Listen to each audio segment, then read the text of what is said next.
షర్మిలా గారికి ఎప్పుడో రాజశేఖర రెడ్డి గారు ఇచ్చేసారండి. ఎవరు వాటా వాళ్ళకి ఇచ్చారు. ఇవ్వలేదని లేఖలో షర్మిలమ్మ పేర్కొన్నారు గారికి కదా. వచ్చిన ఆస్తులు ఏంటంటే రైట్. సండూరు పవర్ లో వాటా ఇచ్చారు. నిన్న రాసిన లేఖలో పేర్కొన్నారు కదా, ఏది కూడా అఫీషియల్ గా ఇవ్వలేదు. వినండి సార్, షర్మిలా గారు లేఖలు రాసినవన్నీ అబద్ధాలు. షర్మిలా గారికి ఇచ్చినటువంటి ఆస్తులు సండూరు పవర్ లో వాటా ఇచ్చారు. అలాగే ఇడుపులపాయలో ఉన్నటువంటి 57 ఎకరాలు ఆవిడకి కేటాయించారు. అలాగే పులివెందులలో 7.8 ఎకరాలు కేటాయించారు. అలాగే హైదరాబాద్ లో ఉన్నటువంటి లోటస్ ఫండ్ ఏదైతే ఉందో 281 గజాలు ఆవిడ పైన మరి బదలాయింపు చేయడం జరిగింది. చాలా వరకు ఆవిడ కావాల్సిన ఆస్తులను కూడా ఆ రోజులోనే క్రమబద్ధీకరణగా చేయడం జరిగింది. ఆవిడకి ఆస్తులు ఇచ్చారు. జగన్మోహన్ రెడ్డి గారు వ్యాపారం చేస్తున్నారు, షర్మిలా గారు కూడా వ్యాపారాలు చేసుకుంటా ఉంది.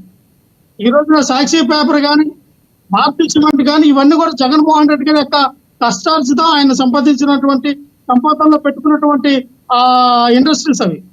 ఈ రోజున భారతీయ జగన్ ఒక పబ్లికేషన్స్ ఏదైతే సాక్షి పేపర్ కానీ, సాక్షి మీడియా ఉందో, అలాగే భారతీయ సిమెంట్ కానీ, మిగతా ఒక పవర్ గిఫ్ట్ ఏవైతే ఉన్నాయో ఇవన్నీ కూడా జగన్మోహన్ రెడ్డి యొక్క స్వతహా సంపాదించుకున్న కష్టార్జితం. ఇవి ఎవరికి కూడా జగన్మోహన్ రెడ్డి గారు ఇవ్వాలనుకుంటేనే ఇస్తారు తప్ప వారసత్వంగా వచ్చినటువంటి ఆస్తులు కాదు. దీని మీద కోర్టులు కూడా, న్యాయస్థానంలో కూడా మరి రేపొద్దున్న ఈ ఎన్సీఎల్టీలో తేలుతుంది ఏంటనేది.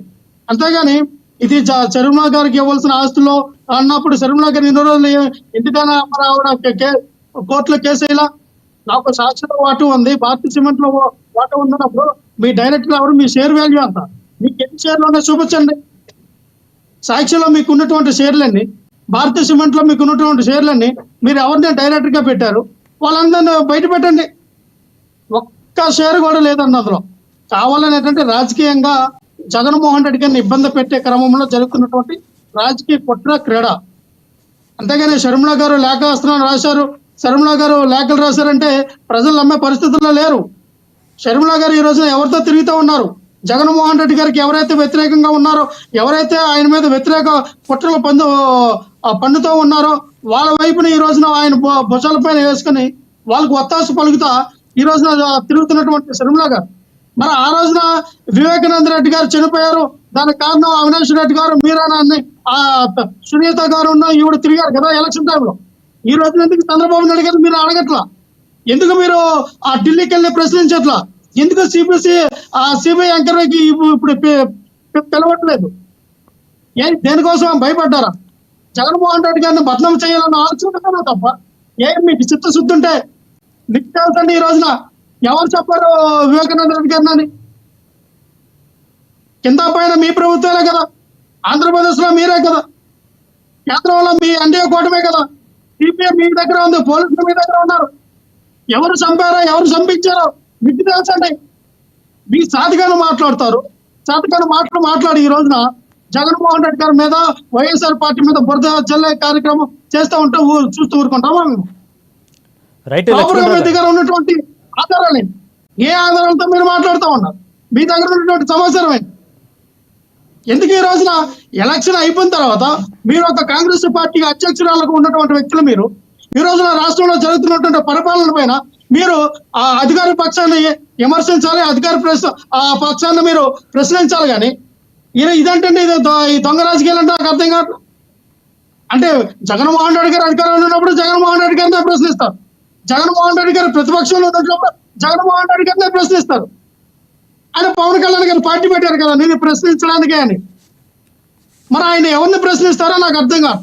ఆయన సొంత నియోజకవర్గంలోనే ఆడపిల్లల పైన అఘాయిత్యాలు జరిగితే, దళితపేట పైన 16 ఏళ్ళ దళితపేట పైన రేపు చేసిన టీడీపీ నాయకులు చేస్తే ఆయన పైన చర్యలు తీసుకోవాలా? ఆ నియోజకవర్గాలు ఆడపిల్లలకి, ఆ తల్లిదండ్రులకి మీరు భరోసా ఇవ్వాలా? ఏం మాట్లాడతారు పవన్ కళ్యాణ్ గారు కానీ షర్మిలా గారు? నాకు అర్థం కావద్దు. ఒకటే సార్, ఇది ప్రతి కుటుంబంలో ఉన్నదే. ఆస్తి గొడవలు ఉంటాయి, తగాదాలు ఉంటాయి. ఇదేదో రాష్ట్రానికి పనికొచ్చిన మ్యాటర్ అయితే కాదు నాకు తెలిసి. ఎందుకంటే దీనివల్ల ఉపయోగం ఉంది. రాష్ట్ర ప్రజలు జగన్మోహన్ రెడ్డి గారికి ఎన్ని ఆస్తులు ఉన్నాయి, జగన్మోహన్ రెడ్డి గారు చెల్లికి ఎన్ని ఆస్తులు ఇచ్చారు, షర్మిలా గారికి ఎన్ని ఇచ్చారు, ఇవన్నీ చర్చించుకుంటారా? మాకు ఎన్డీఏ కూటమి ఏం హామీ ఇచ్చింది?